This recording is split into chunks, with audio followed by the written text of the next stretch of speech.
Hello, everyone, and welcome to Wingcat Sports. Today, we are going to talk about the Red Wings and some lineup predictions that I saw going out there. Well, my dad seeing some lineup predictions. So we're going to give our opinions on what we think about them, and also kind of what we had as well. So, first line I saw out there was the Brinkett, Larkin, and Perron. That was also my prediction for a first line. I think that'll be a very productive alliance, especially Perron being a good playmaker and causing a lot of plays to happen. And then Larkin and Brinkett being able to score a lot. That's going to be a really good first line, in my opinion. Yeah, that would be a. I think I've heard that too. Question is, we know DeBrincat and Larkin. Most people think that they're going to be together. Is who you're going to put with them. Param would be a good choice. I mean, there's a number of choices you could put up there, but he's a veteran. He does go hard into the corners, and he makes good plays. He's a passer, so you got two guys to set up DeBrincat. Um, I'd like to see somebody more physical on that line, but during the regular season, that's a very good regular season line, I think. Yes. Yes, it is. And then what do you have? The one I saw had pretty much, Dylan Larkin and DeBrincat. They put Lucas Raymond with it. Which would be Not productive. sure. Like I said, certainly, I think they're hoping Raymond um, continues his upward thing. He had kind of a sluggish year last year. I thought he kind of did not reach expectations, but he's a good scorer. I just think he's not physical enough to play on that line. Yeah. I would like somebody more physical. The second line that I saw in the one article was Fabry, who I don't think will even be on the third line. I think if he's on the team, he's on the fourth. It's just trying to get some trade bait. Comfort and Raymond. I don't think overall Comfort and Raymond together will be bad. I'd probably throw Cop up on that line just because I feel like that'd be a little bit more productive for that. But I really don't think Fabry will even sniff the top of any lineup that should be out there. Yeah, I think we agree on Fabry. Fabry's somebody I think he's always seems to be hurt. Um, he's got a good scoring touch, but he's just not in the lineup enough. And he's the guy I think will be on the outs when the season starts. So I would not put him up on the second line. For my second line, we had Berggren, Comfer, and Perron. I really like Berggren. Bergie is somebody I think that's more than even Raymond. I would like to see him. If I was going to put somebody on the first line, it would be like a Berggren over Raymond. But and I like Comfer and Perron together too, two veterans. I think that's a really, really solid line. That wouldn't be a terrible line what they saw there. I know the second line I predicted would be decent would be Comfort, Cop, and Sprong together and making kind of like a Michigan line there. I think that would be a productive line to have. And then that would be a fun line to see play along with the third line that I had predicted. But the third line they got is Rasmussen, Cop, and Fisher. That might not be a bad line altogether. I don't know much about Fisher. I know he could be productive if needed, but Rasmussen and Cop together might not be that bad. Right. Yeah, I like that line a lot too. I think Cop is going to have a much better year. Um, he's like I said, he's been bouncing back from that core injury last year and started looking better and better. I think he's going to have 20 to 25 goals and close to 35 assists. So I'm expecting a good year from him. I got him centering Sprong also in Fabry. Although, like I said, I'd like to basically see Villano on that line, or maybe even Costin on that line, to give it a little bit more grit. Yeah. I'm kind of interested in seeing how he kind of like mixes into the lineup. We'll see. Fabry to me, I mean, if he's healthy, that's not a bad line. I think Cop is a good center, and Sprong is the energy. So we'll see. That might be surprisingly good. Yeah, I know my third line that I predicted right after the Brinkett trade was that we would have a kid line of uh, Berggren, and Raymond all together. I thought that would be a fun line to have, right? Right. Get that all together, have the kids together, have it be a fast, productive line. Yeah, there's not going to be a lot of aggression on that line besides probably Rasmussen, but Right. that would be a fun line to see. It would be fast. They would be scoring goals, and Right. that'd be a very productive third line. Right.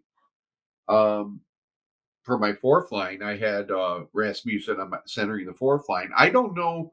I feel that's a waste. I mean, to me, Rasmussen could be up on the first line, um, on the wing, or but they have him centering Claxton and Fisher, two guys that would be a very physical line for us, considering Fisher is a big um, question mark, but I expect big things from him.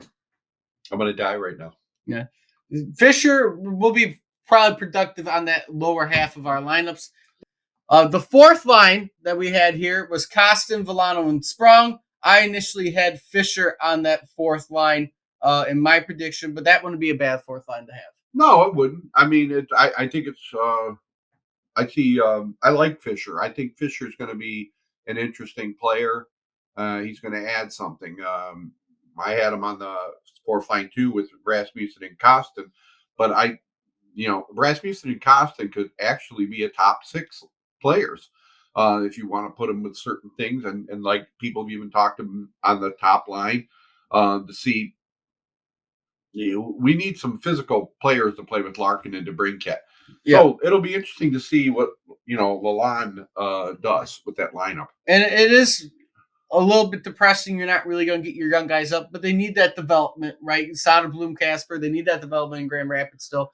If they're not going to get that much ice time, don't bring them up. I totally 100% agree. If you're not going to give Casper top 6 minutes or not top 6, at least middle 6 minutes, he's better off down in the Grand Rapids. And same thing with Soderblom. Give them the time to develop. Not that they're going to be bad if they come up. You just give them the time to develop more, develop their game, become a better player before you bring them up. Because after this year, you should have openings. I doubt Fabry will be on the team next year. Costin will be here a couple of years, but Villano might be gone too. Right. They're going to get minutes. We're going to get injuries. People are going to go out. So I have no issue with leaving them in Grand Rapids. Although I'd love to see Casper make it up to the big club. Yeah. I think he has a big future with us. Yeah. And then defensive pairings that we have. We have Wallman and Seider. That everyone's predicting that they were a good tandem last year. They should be a good tandem this year. The one surprising second pairing they had for me was Sherratt and Petrie. They did good in Montreal. I don't know if they'd be our second pairing. I think they'd be a third pairing more than our second pairing. But I think if you're going to probably get the best out of Sherratt, you're going to team him up with Petrie. Right. I think that's the curious thing. Who's going to be out? The out for the defenseman is somebody, who's making a lot of money is going to be out. That Petrie and Godesberg are probably going to be both make the team. I mean, they're both going to be on a line. And so who are you going to match them with? A lot of people, Sherratt and Petrie kind of makes sense because they have a history and they know each other. Maybe they like each other. I think that's a big reason Sherratt and Seider never worked out was I just don't think they mixed for whatever reason. Seider's kind of went downhill when he had Sherratt on his side. But Petrie and Godesberg are going to be up there, and they're going to be the offensive defenseman. So, and I love Olli Maatta. I would not like to see him get left off. So I'm thinking it's either going to be Hall or Sherratt. They left off Maatta, and the one thing I found, which was they had their third pairing, Gostisbehere and Hall. I do not think we'll have Maatta out of the lineup. I actually have Gostisbehere and Maatta as a pairing. And then I think Hall will be the odd man out, in my opinion. Right. It's good to have depth because I can't see Jeff Petrie playing, 82 games. He's probably good for. I can't see Hall also playing 82 games. So I don't think there'll be a problem here. I mean, you got a depth of about 7 defensemen, and I'm sure we got. Add the best one down in Grand Rapids if he wants to come up here. Who would I know we got rid of Lindstrom. I think he was the highest one. You got Evanson. Right. Oh, yeah. So, you're 8 deep on the defense, and we haven't been that for a while. I like all our defensemen. I mean, I'm not saying guys like Hall and Sherratt are great, but they're solid. So, I mean, we got some depth, and that's going to be the theme of this team all year long. Depth. And forward defensemen and goalies. Yeah, what you're talking about. And then as we do get into the goalies, right? Everyone has Husso as a starter. Of course, he's going to start. True. I think he's capable. He's capable of taking this team to the playoffs and winning playoff games. He is capable. You have improved on your defense, and that's what I always was saying. You need to have a good defense because you're not going to win in this division facing 40, 45 shots a night and having to score 6 goals to win games every single night. That's not going to happen. Nope. So you have a reliable starter. I think as much as I liked Hellberg as a backup, you have Reimer, who is better, and you have a decent third string in line. You do. I mean, you are deep. And that's, like I said, that's going to be the word. When you talk about the Wings, they are much deeper than they've ever been. Do they have that superstar yet? No, probably not. But they have some players that are pretty close. Yes. And who knows? Yeah, I certainly think they were saying that the over-under is 86.5 points. And we should be over. We need to be in the 90s. We both feel that way, that they should be right around 90, if not, in the 90s. You were around 500 last year. You're about 10 points out of the playoffs. You should be able to make that up this year, win 5 more games than you did last year. That's an improvement about 10 points, 5 games. So let's do it. And that is very possible. And that's what you got to do to keep up within the division with Buffalo and Ottawa. Right. You have Boston and Tampa Bay, who are, they are starting to come back down to earth. Certainly Boston is, with the retirement of Bergeron and Krejci. But, Tampa, but they're not dropping so much that they're not going to be a factor. I expect them to be a wild card or right. at least third place. Most people say that I've seen polls and saying that Toronto is the team that people are predicting to win our division. Toronto's gotten tougher. Which makes sense. A lot tougher. They got Bertuzzi. Right. They got Reeves. They've added a lot of aggression to that team. They're going to be able to push people around. They're going to be in the penalty box a lot. And then you have Florida, who made it to the final last year as an 8th seed. There's no reason they can't show up it is back again. Tough conference. Ottawa, Buffalo, us, all roughly around the same spot, right? It is, yeah. I mean, it is. I mean, and then Tampa and Boston. People get mad, but people are upset with Yzerman, and I've been there too. I've been upset too with some of the things he says. But you're getting the opposite of what you get with the Lions, where they pumped us up so much that we had all these unrealistic expectations. Steve Yzerman is keeping it as mellow and even saying relax. As possible. We are not a top he is team not yet. blowing any smoke. I mean, you can at least give him credit there. He is not blowing any smoke in your eyes. He is not. He is being upfront and is honest.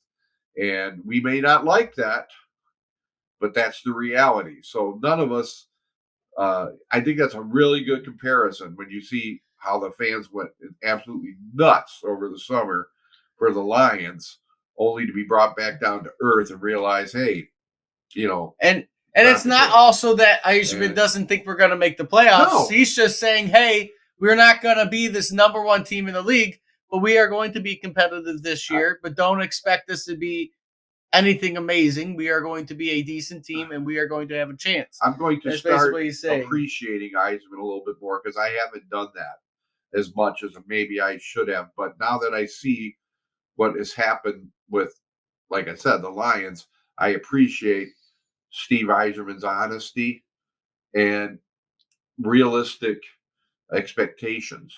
As long as we're moving forward and we keep moving forward, in this conference, that is enough. The East is a very close and tough conference to play. Tough. Regardless of whether you're in the Atlantic or Metropolitan, they are both tough. Right.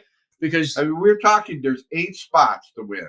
And you got about 12 good teams out of the 16. 12, yeah. I think we even got more than that. You got Montreal, who's the only bad team in the Atlantic. Really? And then Columbus And Columbus is going to be better. Columbus is going to be good. I mean, I don't think they're going to be amazing, but I think that they're not going to be like, oh, we're going to kick the crap out of them or something. I think every team, the East is just a beast. Yeah, to try to get that top 8. Your teams you really don't have to worry about are probably going to be Washington, Columbus, Philadelphia, Montreal in the East. Everyone else, it's fair game.